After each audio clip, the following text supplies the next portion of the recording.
Halo guys, apa kabar? Kita udah lama nih nggak ngevlog, kita ngevlog lagi sekarang ya. By the way, kita mau share nih bahwa setahun 2 kali tuh kita cuma bikin program untuk Organization Development Professional. Jadi programnya namanya Certified Organization Development Professional. Program 2 hari kita belajar bagaimana desain organisasi. 1, lewat SWOT analysis. 2, lewat business process. Dalam 2 hari, Anda akan paham bagaimana membuat desain organisasi berbasiskan SWOT, karena kita harus tahu SWOT bisnis ya. Kemudian nanti kita akan lihat input, proses, output dalam gambar bisnis proses.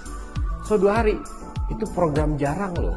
Nggak pernah kita bikin program seperti itu sebelum-sebelumnya, karena itu adalah program yang berdasarkan best practices.